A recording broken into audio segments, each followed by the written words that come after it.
Bienvenue sur le site enjeudaf.com. J'ai le plaisir d'accueillir aujourd'hui Julien Millon-Rousseau. Julien Millon-Rousseau, bonjour. Bonjour. Alors vous êtes directeur avant-vente chez SAP Concur. Tout à fait. Et vous êtes accompagné aujourd'hui avec Benjamin Guilherme. Bonjour. Bonjour. Et vous êtes directeur d'Axis Odyssée. Alors avec vous, on va évoquer une thématique, les nouveaux enjeux, les nouveaux outils. DAF, reprenez le contrôle, alors notamment dans une période qui a été un petit peu chaotique avec la pandémie. Peut-être la première question, Benjamin, finalement, quelles étaient les conséquences ou la conséquence justement de ce risque vis-à-vis des DAF? Ouais, il y a eu une double conséquence. Il y a une première conséquence très rapide à gérer vraiment dans l'urgence lors des premières mesures gouvernementales, donc en 2020, lorsque d'un seul coup tous les collaborateurs se sont retrouvés chez eux et où du coup pour le DAF ça voulait potentiellement dire de nouvelles catégories de dépenses, de nouveaux besoins, donc de nouveaux budgets à débloquer et puis tout un nouvel écosystème au niveau de la gestion de la donnée à revoir. Et je dirais que là, il y a une notion d'urgence, encore une fois, à gérer ça tout de suite pour permettre à l'entreprise de maintenir son activité. Et puis maintenant que la situation, on va dire, se tasse un petit peu, que les entreprises commencent un petit peu à sortir la tête de l'eau, il y a une deuxième étape qui est de se dire, bon ok, on a pu passer la crise, maintenant, comment on avance ? Et comment on peut gérer la suite. Et donc c'est là où maintenant aujourd'hui il y a des évolutions au niveau des DAF sur peut-être une revue de leur process, une revue des priorités et du coup une revue de l'environnement, je dirais de l'écosystème informatique ou de l'écosystème de l'information, de la data pour les DAF.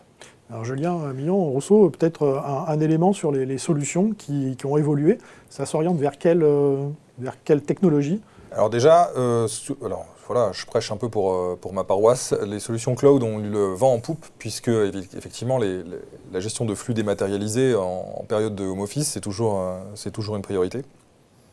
Ce qu'on a vu aussi, c'est qu'ont été recherchées des solutions très flexibles, notamment en ce qui concerne l'adaptation aux différentes évolutions réglementaires et fiscales qu'on a vues dans l'année qui vient de s'écouler. Il y a eu des dizaines d'adaptations de taux de TVA par exemple sur certains pays et de règles qui font que beaucoup de sociétés ont cherché des solutions très très flexibles qui pouvaient répondre quasi temps réel à leurs demandes parce qu'il fallait s'adapter rapidement.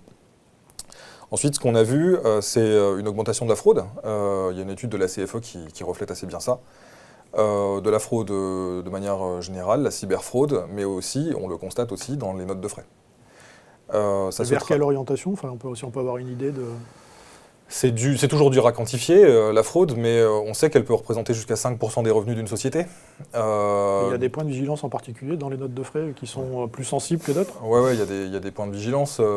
Des catégories de dépenses. Des catégories de dépenses, oui. C'est-à-dire que quand on a des dépenses qui n'étaient pas très surveillées avant la période et dont les budgets ont explosé dans l'année qui vient de s'écouler, effectivement, le manque de règles et de contrôles qui étaient justement associés à ce type de dépenses fait que ces fraudes, il a fallu les surveiller très rapidement, notamment les indemnités kilométriques, puisqu'il y a eu toute une migration de déplacements professionnels, des déplacements internationaux vers les déplacements nationaux, ce qui est logique.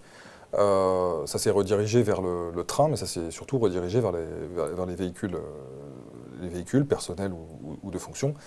Et les indemnités kilométriques, si vous n'avez pas une solution pour bien voir les itinéraires suivis par les collaborateurs, en passant par des systèmes de géolocalisation et autres, vous vous basez que sur du déclaratif, et là, on trouve de tout. Donc il faut s'assurer d'avoir des solutions très performantes sur ces sujets-là. Je reviens juste sur un élément sur le cloud dont vous parliez au début. Il y a eu une appétence, fortuite, ou contrainte en tout cas pour le cloud. Est-ce que pour les DAF, finalement aussi, ça a été un bénéfice pour eux, puisque on quantifie un mode de souscription on a budgétairement aussi, on sait un petit peu où on va, et je pense qu'il y a aussi des choses qui ont dû exploser à certains moments, mais en tout cas, c'est peut-être plus prédictif, en tout cas en matière de financier. Alors c'était déjà un peu le cas avant la crise, c'est-à-dire que la tendance à aller vers des solutions, vers des solutions SaaS, c'était déjà une tendance qui était assez forte, parce que il y a un coût de licence, mais derrière, il y a quand même énormément d'économies liées pour l'entreprise à faire. C'est-à-dire que quand on est sur une solution SaaS, c'est la solution SaaS qui gère la maintenance, qui gère les évolutions, qui gère tout ça. Tout ça, c'était déjà en fait dans l'air du temps en fait pour les DAF de concentrer l'activité de l'entreprise sur leur activité propre et d'essayer de limiter les coûts externes là-dessus ou les activités annexes et parallèles. Donc je dirais que c'est une continuité de ce qu'on avait avant la crise. Et par contre, il y a eu une accélération dans la prise de décision là-dessus. C'est-à-dire que, encore une fois, passer cette notion d'urgence, ça a été de se dire, bon, voilà, il a fallu gérer le tout de suite. Maintenant, pour évoluer, il faut qu'on aille là-dessus. Et du coup, des sociétés qui étaient dans une phase peut-être de réflexion, de prise de température au niveau des possibilités de le faire, et ben maintenant, elles ont franchi le pas. Elles ont dit, bah voilà, il faut y aller parce qu'en fait, on ne sait pas de quoi demain sera fait en termes de crise. Et du coup, là, il faut qu'on se outille. Est-ce qu'il y a d'autres éléments techniques? On entend beaucoup parler d'intelligence artificielle, on entend beaucoup parler d'automatisation aussi. Ouais. Est-ce que c'est le genre de choses que vous appliquez? Et puis est-ce que c'est une demande aussi des DAF en particulier? C'est une demande des DAF et de bien d'autres, mais effectivement c'est une demande. Et nous on a par exemple des services qui s'appellent Concur Detect, Admin Services, enfin on a pas mal de Care Services qui en fait proposent deux choses. D'une part, l'analyse automatique des comportements sur la plateforme.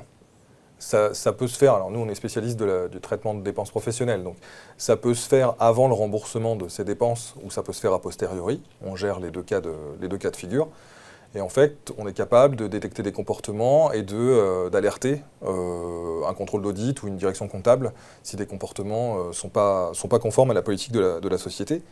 Et on a toute une offre Care Services qui est très demandée en ce moment, c'est l'accompagnement client en fait. Le fait d'avoir à des intervalles réguliers des échanges avec le client pour justement modifier de manière proactive ou pas le paramétrage de nos plateformes, des règles de validation, des workflows, etc. Et donc ça, c'est très demandé. On n'est plus du tout même sur la mise en place d'une plateforme technique seule. On est vraiment sur de l'accompagnement de nos clients, que ça aille dans le sens du contrôle des comportements ou d'un meilleur fonctionnement des outils. Y compris d'une meilleure adoption d'ailleurs par les utilisateurs, parce que ça aussi c'est important. Et ça, c'est ce que vous voyez aussi sur la partie consultant. Ah oui, tout à fait. Nous, aujourd'hui, c'est des points stratégiques qui étaient un peu moins valorisés au préalable dans les projets. C'est-à-dire que lorsqu'on accompagnait les clients dans la mise en place de nouvelles politiques ou de nouveaux systèmes, comme Concur par exemple, ce qui intéressait, c'était vraiment le côté purement mise en place technique. C'est-à-dire, je veux que ma solution, elle applique bien ma politique, je veux que ce soit comme ci, que les règles soient faites, etc. Tout ce qui était après derrière la gestion de l'automatisation ou même la gestion du reporting, c'était un besoin qui était évoqué dès le début, mais qui, au fur et à mesure des priorités projet, était un petit peu dépriorisé. Et ce qui a beaucoup évolué maintenant, c'est qu'aujourd'hui, non seulement c'est quelque chose où on se dit non, mais en fait, on ne va pas le déprioriser en fonction de comment on avance, parce qu'on a toujours beaucoup d'ambition au début du projet, et puis après, quand on voit la liste de tâches qui s'allonge, on dit non, mais les reports, on verra un peu avant le déploiement qui en a besoin, et puis on verra quelles données on met dedans, etc. Là, aujourd'hui, c'est plus comme ça. Maintenant, on sait que toute la partie data, ça va être clé. C'est quelque chose où derrière, ça va nous permettre de mesurer la performance qu'on a là-dessus. Donc, il y a une évolution là-dessus, au niveau de la priorité qu'on lui donne. Avant, je dirais que c'était quelque chose qui était très souhaitable, qui était un petit peu sur la liste. Oui, je veux ça, mais finalement, au fur et à mesure, ça s'oublie un petit peu. Là, maintenant, on veut quelque chose de qualitatif à la fin, on veut que ce soit dessus. Et surtout, ce qui a beaucoup changé, c'est qu'avant, en fait, on avait la donnée. Aujourd'hui, on veut interpréter la donnée.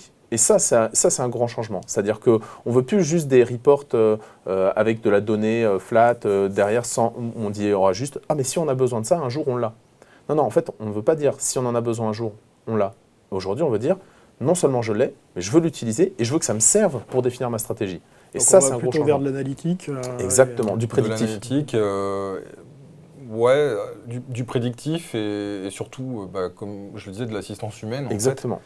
Et on parlait de best practice également. Je pense que ce qui est aussi recherché, c'est du benchmarking. De plus en plus, c'est comment, moi, dans mon organisation, en tant que DAF avec mes équipes, je me positionne par rapport à d'autres acteurs similaires ou même pas similaires du marché. Et ça, c'est assez demandé et on y travaille. Ouais. Julien Millet-Rousseau, merci beaucoup. Merci à vous. Benjamin Guilherme, merci aussi à vous. Merci beaucoup. Et je vous dis à très bientôt sur enjeudaf.com.